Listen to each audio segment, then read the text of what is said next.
الشيطان الرجيم بسم الله الرحمن الرحيم الحمد لله رب العالمين والصلاة والسلام على سيد الأنبياء وأشرف المرسلين وعلى آله وأصحابه أجمعين أما بعد. حاضرین و سامعین کرام، آپ اور ہم عقائد کا بیان مکمل سماعت کر چکے. اب یہاں سے مسائل کا آغاز ہو رہا ہے. اس سے اول کو ہم سماعت کر چکے، اس سے دوم اس میں ذبائح کے مسائل، طہارت کے مسائل، جنازے کے مسائل، قربانی کے مسائل اور عقیدے کے مسائل اس میں لکھے گئے. اب یہاں پہلے ذبح کیا جائے، جنازہ پڑھا جائے، قربانی کی جائے، عقیقہ کیا جائے. ان سب کے لیے سب سے پہلے چیز جو شرط ہے وہ ہے طہارت، پاکی. اسلام لائی ہے تو کہا گیا تھا طہور شطر الایمان، پاکی آدھا ایمان ہے. حدیث شریف بچوں کو یاد دلاتے ہیں اکثر کہ دین اسلام میں کیا ہے؟ پاکی آدھا اسلام ہے. اور یہ بھی کہا گیا الاسلام نظیف فتنظف، اسلام صاف ستھرا مذہب ہے تو تم بھی صاف ستھرے ہو. اسلام کیا ہے؟ صاف ستھرا مذہب ہے.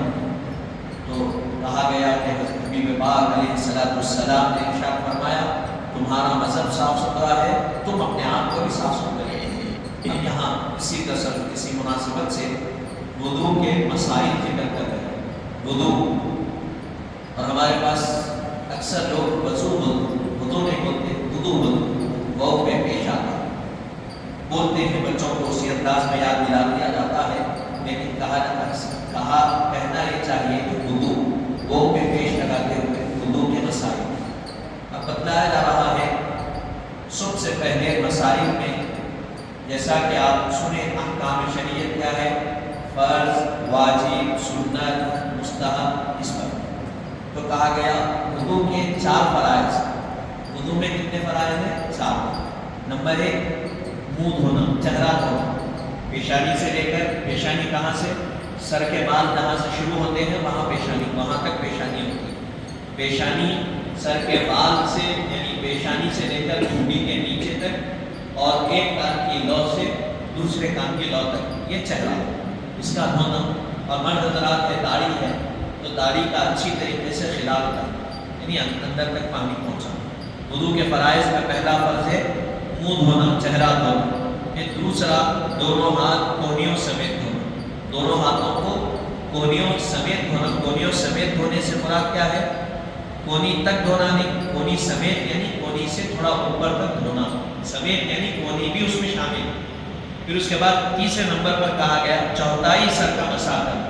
چوتھائی سر کے مسح سے مراد پورے سر کا مسح کرنا. چوتھا یعنی مکمل پورے سر کا مسح کرنا. نمبر 4 دونوں پاؤں ٹخنوں سمیت دھونا. دونوں پاؤں جو ٹخنا کہا جاتا ہے پیر کا، اس تک دونوں پیروں کو دھونا. باقی امور جو طریقہ وضو میں درج ذیل ہے وہ سارے کے سارے مستحب اور سنت. یہ 4 فرائض ہیں. اس کے علاوہ جو ہم دونوں ہاتھ دھوتے ہیں، کلی کرتے ہیں، ناک میں پانی چڑھاتے ہیں، مسواک کرتے ہیں، یہ تمام کی تمام چیزیں سنتوں. ہر عمل کو 3 بار کرتے ہیں. چہرہ 1 مرتبہ دھونا فرض ہے، 3 مرتبہ دھونا سنت ہے.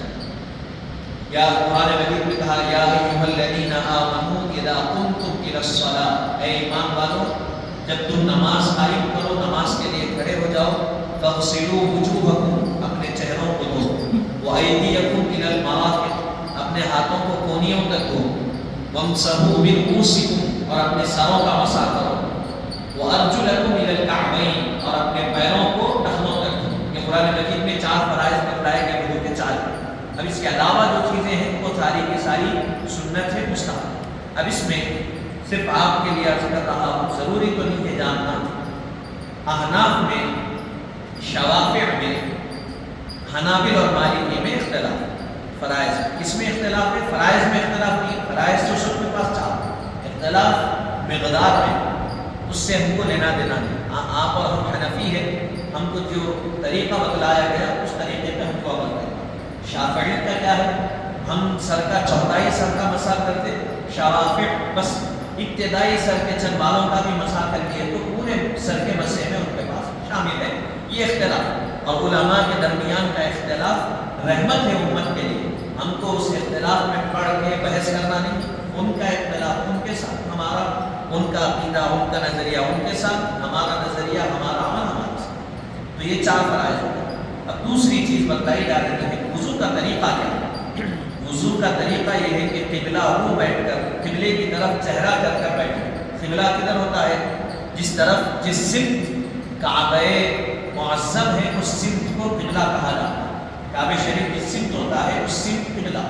اور آپ اور ہم کو اتنا ادب بتلایا گیا کہ خانہ کعبہ جس سمت ہے اس سمت ہم کو تھوکنے سے بھی منع کیا, کھکار کے تھوکنے سے بھی منع کیا گیا. جب تھوکنے سے منع کیا گیا, ادب ہے خانہ کعبہ کا, تو ضرورت کرنے سے اس سمت منہ کر کے یا پیٹ کر کے اسے بھی منع کیا گیا.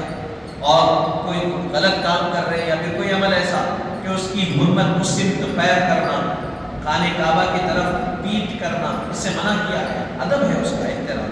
تو بتلایا گیا وضو کرتے وقت قبلے کی طرف منہ کر کے بیٹھنا چاہیے پہلا.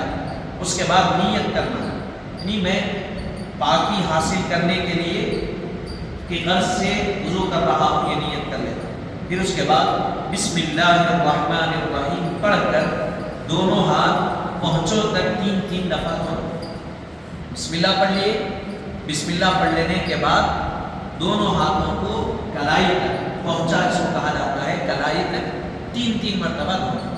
پہلی چیز بسم اللہ پڑھنا, نیت کرنا, دونوں ہاتھوں کو کلائی تک دھونا. پھر اس کے بعد کہا گیا اس کے بعد دائیں ہاتھ سے منہ میں پانی لے کر 3 دفعہ کلی کرنا, یعنی سیدھے ہاتھ سے پانی لینا, 3 دفعہ کلی کرنا. وضو حالت روزہ میں ہے تو کلی کرنا, حالت روزہ میں نہیں ہے تو غرارہ بھی کر سکتے ہیں, اندر تک تھوڑا پانی پہنچانا.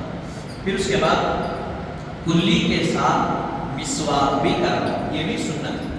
کلی کے لیے مسواک کرنا. مسواک نہیں کر سکتے تو کم سے کم اپنی انگلی کو دانتوں پہ پھیر لینا, اس لیے کہ کوئی چیز کھا کے آئے دانتوں میں پھنسی رہے, نماز میں ٹھہرے نکل گئی, مزہ آیا, نماز میں خلل کر رہا, اس لیے کہا گیا مسواک کر لینا, بہتر ہے کہ مسواک کریں. پھر اس کے بعد کہا گیا مسواک نہ ہو تو کلی کی انگلی یعنی دانتوں پر مل لینا, ہاتھ سے کلی کی انگلی کو دانتوں پہ مل لینا اچھی طرح. کوئی وجہ ہے کہ کوئی کھانے پینے کی چیز اگر رہی تو بعد میں نماز میں اس کا مزہ نہیں آتا, نماز میں خلل نہیں ہوتا. پھر 3 مرتبہ دائیں ہاتھ سے ناک میں پانی چڑھا کر بائیں ہاتھ سے اسے صاف کرنا. سیدھے ہاتھ سے ناک میں پانی چڑھانا اور بائیں ہاتھ سے ناک کو صاف کرنا. 5 مرتبہ دن میں ہم وضو کرتے ہیں, 5 مرتبہ ناک صاف کر لیے. اب اس کے بعد جب صاف کر لیے تو لوگوں کے پاس مجلس میں بیٹھے, محفل میں بیٹھے, ملاقات کریں, روڈ پہ ہے, راستے پہ ہے, اکثر لوگ کہیں بھی رہے ناک کو رات میں صاف کرتے. اس سے کیا ہوتا ہے, آگے والوں کو کراہیت محسوس ہوتی. اسلام کیا ہے, خود بھی پاک رہنا ہے اور اپنے آپ کو پاک رکھتے ہوئے آگے والا بھی دیکھے تو اس کو کراہیت محسوس نہیں ہونا آپ سے. تو لوگوں کا معاملہ رہتا ٹھہر کے کئی پہ ناک صاف کر لیے, بتایا نہیں, یہ اس کے اسلام منع کیا. بلکہ اسلام کہا کہ کھانسی آئی تو ہاتھ رکھو, کھانستے وقت چھینک آئی تو اپنے آپ کو پلٹ کے چھینکو, کسی کے اوپر چھینک کے اثرات نہ نکلے. یہ اسلام بتاتا ہے میں خود بھی پاک رہو, دوسروں کو بھی پاک رہو, خود بھی کراہیت سے برے کام سے بچو, دوسروں کو بھی بچو.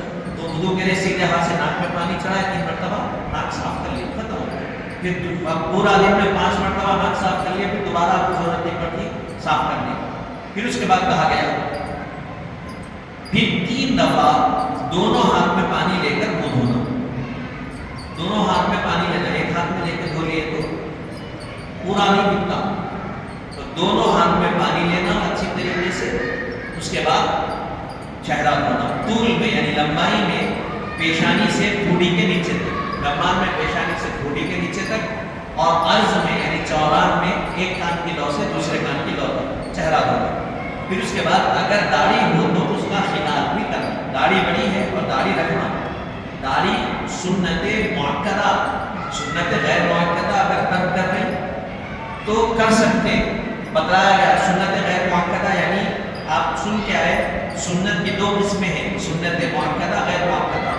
غیر مؤکدہ وہ سنت ہے جس پر حضور کبھی کبھی عمل کرتے اور اکثر چھوڑ دیتے، اور مؤکدہ وہ عمل ہے جس کو حضور اکثر عمل کرتے کبھی کبھی کرتے۔ تو حضور کی داڑھی ہمیشہ رہی، تو یہ سنت مؤکدہ اور غیر مؤکدہ۔ کوئی اگر بغیر عذر شرعی کے داڑھی کٹایا یا داڑھی کٹانے والا ہے احناف کے نزدیک، تو اس کے پیچھے نماز نہیں ہوتی۔ داڑھی اگر کوئی کٹاتا ہے اس کے پیچھے نماز نہیں ہوتی، منع کیا گیا، کیونکہ جب آپ ایک مصلی ایک جگہ رسول پاک کے نائب بنے ہیں تو حضور کی سنت کے تابع بھی رہو۔ صرف امام کے لیے نہیں، ہر فرد کے لیے کہ حضور کی سنت کو اپنے لیے اپنے چہرے پہ سجاؤ، اس یہ زینت ہے ہمارے لیے یہ سرمایہ حیات بھی ہے، اور حضور کی سنت یہ محبت بھی ہے حضور سے، کہ بھئی محبوب سے جب محبت، جس سے محبت ہوتی ہے، جو محبوب ہوتا ہے اس کے ہر طریقے کو انسان اپناتا ہے۔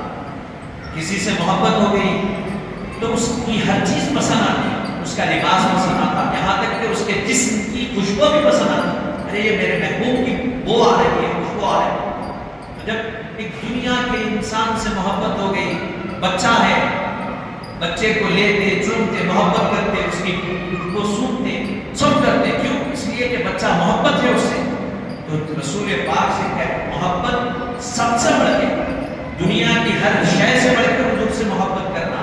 ماں باپ دنیا میں سب سے بڑا مقام انسان کے لیے، اگر اللہ کے بعد کسی کا تو ماں باپ کا کہا گیا، ماں باپ سے زیادہ بھی اگر کسی سے محبت کرنا ہے تو حضور سے کرنا ہے۔ 1 کروڑ مرتبہ بھی اگر ضرورت پڑی تو اپنے ماں باپ کو حضور کے قدموں پہ، حضور کے نالے کو خطاب کرنا، یہ حضور کا مقام۔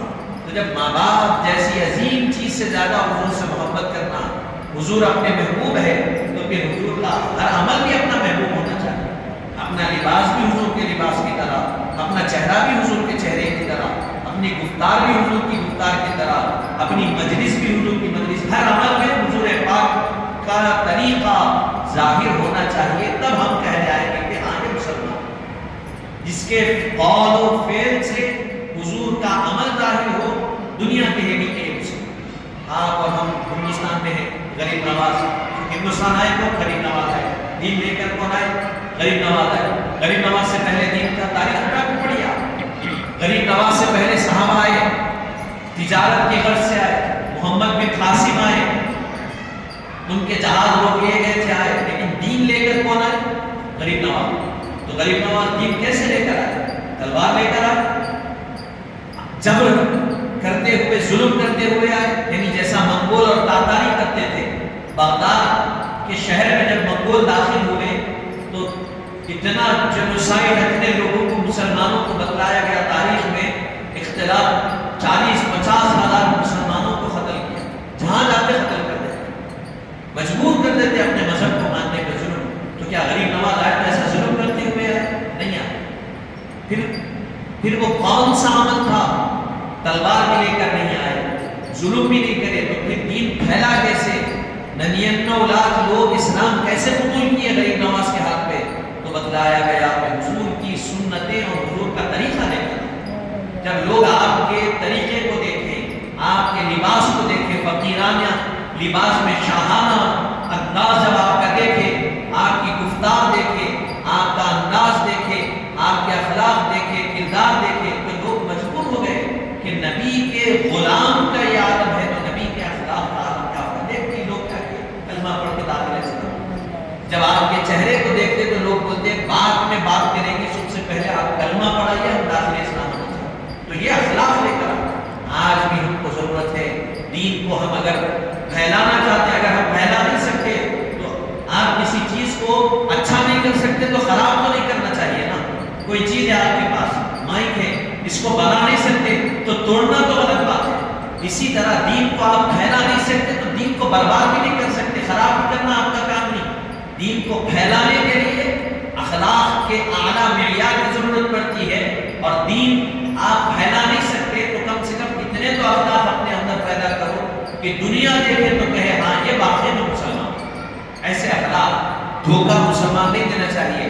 آپ کل ہم پڑھے کتنے گناہ کبائر ہیں، ہر گناہ ہمارے اندر ہے، بلکہ لوگ طائف کے لوگوں کو بولے آپ ملنا چاہتے ہیں، چھڑتے لوگ، ارے نہیں بھائی ان کے پاس کوئی عمل نہیں، اخلاق نہیں، کردار نہیں، زبان کھلی، گالی نکلی، کوئی نہ ملنے کے اخلاق، گھر میں صفائی نہیں، کچھ نہیں. کیوں؟ یہ ہمارے معاملات، ایسے معاملات سے ہم کو بچنا چاہیے، کیونکہ اسلام صاف ستھرا بنا ہے تو صاف ستھرے لوگ. تو بات نکلی کہاں سے تھی؟ داڑھی سے. داڑھی کیا ہے؟ سنت مؤکدہ ہے. ہر مسلمان کو چاہیے کہ وہ داڑھی رکھے. ہاں شریعت اجازت دیتی ہے، کہیں جاب کر رہے ہیں آپ، کہیں کام کر رہے ہیں ملازمت، وہاں داڑھی رکھنے سے منع کیا گیا، تو شریعت وہاں اجازت دیتی ہے کہ دل میں کراہیت رکھتے ہوئے داڑھی کٹائی جائے. فیشن کر کے، فیشن بنانے کے لیے یہاں سے یوں لائن نکال لیے، یہاں سے یوں کر لیے، ایسا داڑھی خود فیشن ہے، اس میں فیشن بنانے کی ضرورت نہیں ہے. آپ رکھیے، جمال داڑھی رکھیے، اللہ تعالیٰ اس میں آپ کے لیے حسن پیدا کرے. پہلے آگے پھر آگے کہا گیا، پھر تیسرے نمبر پر یعنی پھر آگے کہا گیا پھر چہرہ دھو لیے اچھی طریقے سے، پیشانی سے ٹوپی کے نیچے تک ایک کان کی لو سے دوسرے کان کی لو تک. اور چہرہ کیسے دھونا؟ دونوں ہاتھ میں پانی لینا، اچھی طریقے سے پانی پھوٹ لے لیے. جب چہرے پر لگتے تو یہ انگوٹھوں کو کیا کرتا ہے؟ ایسا نیچے لے لینا کان کی لو سے. یہ چہرہ بھی بک گیا اور یہ نیچے کا بھی حصہ بک گیا، داڑھی کا خیال کر. پھر اس کے بعد کہا گیا پھر تین دفعہ دونوں ہاتھ کوہنیوں تک دھوئیں. پہلے سیدھا ہاتھ دھوئیں، پھر بایاں ہاتھ دھوئیں. ہر دفعہ انگلیوں میں خلال کرتا جائے. 3 دفعہ دونوں ہاتھ کیا کریں گے؟ دھوئیں گے. ہاتھ کیسے دھوئیں گے؟ نل کھولیں گے، ہاتھ نیچے رکھ کے دھولیں گے نہیں. طریقہ یہ بتلایا گیا. یہ اس کو چلو بولتے ہیں، بڑے لوگ بولتے رہے چلو پر پانی میں ڈوب کے کرو. یہ چلو، اس میں پانی لیں گے، پانی اس میں لے کے ایسا ڈالیں گے اور یہ انگلیوں سے پیچھے سے ایسا لیں گے اور یہ ہتھیلی سے ایسا. وضو کا طریقہ یہ ہے، پانی لیے، یہ انگلیاں ہیں آپ کی، یہ انگلیاں یہ ایسا لیے اور یہ ہتھیلی سے ایسا 3 دفعہ کر لیے، ایسا لیے، یہ انگوٹھا آپ کا یہاں رکھتے ہوئے آیا، پھر ایسا ٹھیک ہے.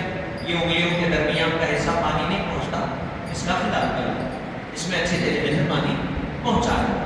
یہ 3 دفعہ سیدھا ایسے کریں گے، پھر پانی ایسا ڈال کے نل کے نیچے ایسا نہیں دھونا. طریقہ نہیں ہے، ناپسندیدہ عمل ہے. اس انداز میں دھوئیں گے. دونوں چہرہ دھو لیے، دونوں ہاتھ دھوئے 3 دفعہ. پھر اس کے بعد تمام سر کا مسح کریں گے.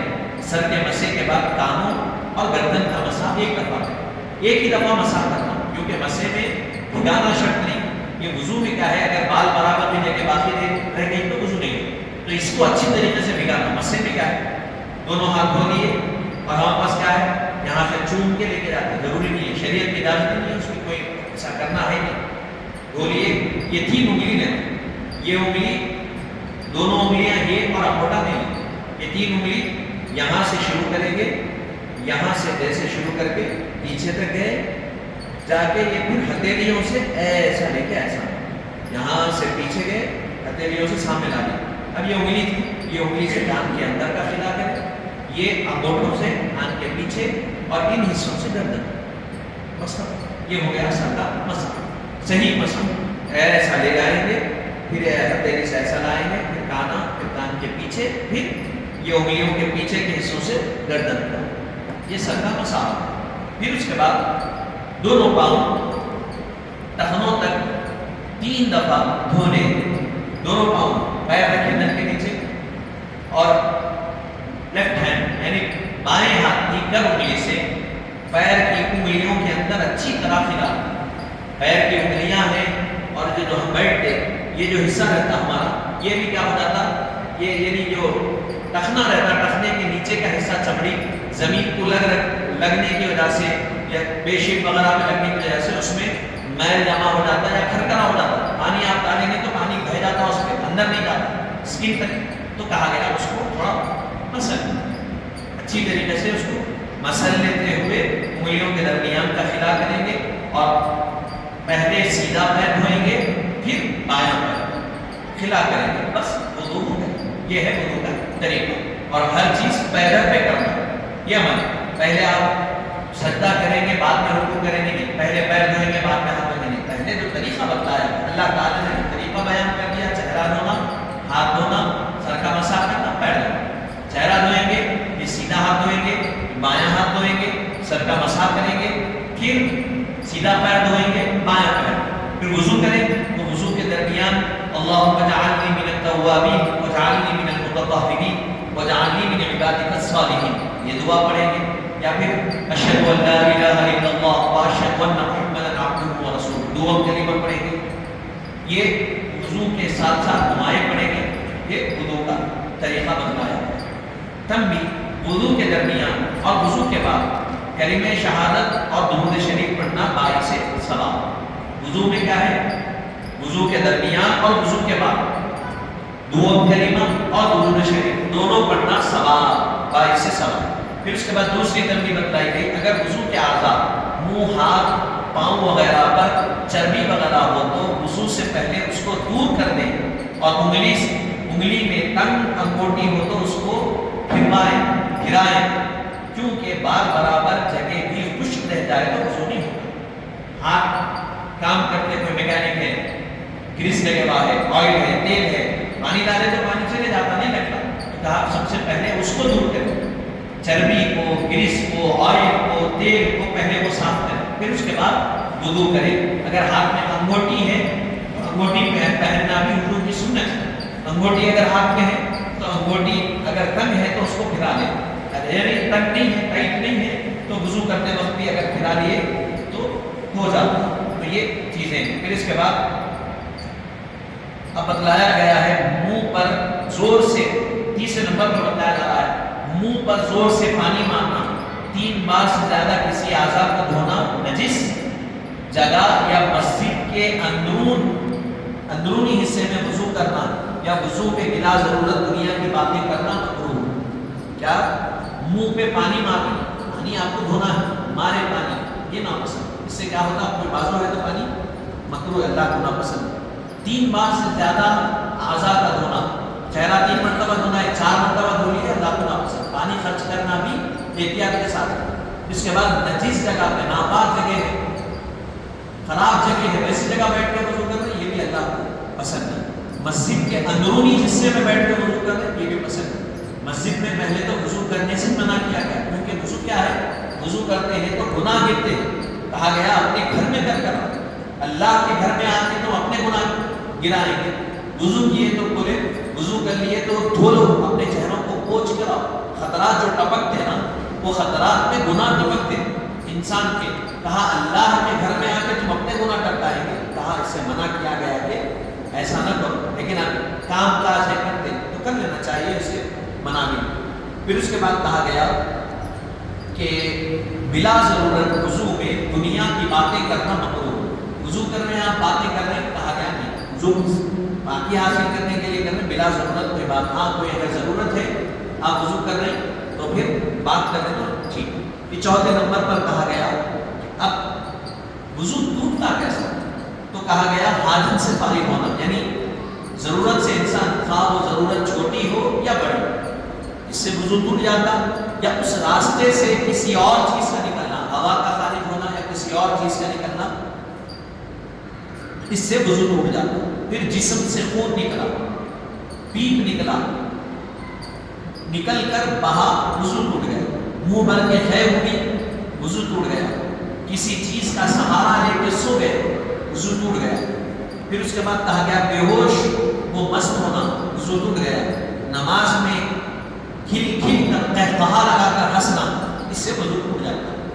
ضرورت کی ہے، چھوٹی حالت ہو یا بڑی حالت، دونوں چیزوں میں وضو ٹوٹ جاتا، یا دونوں راستوں سے ہوا کا خارج ہونا، اس سے بھی وضو ٹوٹ جاتا۔ پھر اس کے بعد کہا گیا زخم لگا یا کچھ بھی ہوا، خون نکلا یا پیپ نکلا اور نکل کر بہا، خون نکل کے رک گیا نہیں رکتا، نکل کے بہا آگے بڑھ گیا، خون یا پیپ تو وضو ٹوٹ گیا۔ پھر اس کے بعد منہ بھر کے خے ہوئی، وضو ٹوٹ گیا۔ سہارا لیے بیٹھے ہوئے ہیں، کوئی سہارا نہیں ہے، اگر سو گئے تو وضو نہیں ٹوٹتا، کمر کو یا ہاتھ کا ایسا سہارا لے کے سوئے وضو ٹوٹتا۔ پھر اس کے بعد کہا گیا بے ہوش ہو گئے، بے ہوشی کی کیفیت طاری ہو گئی، وضو ٹوٹ گیا۔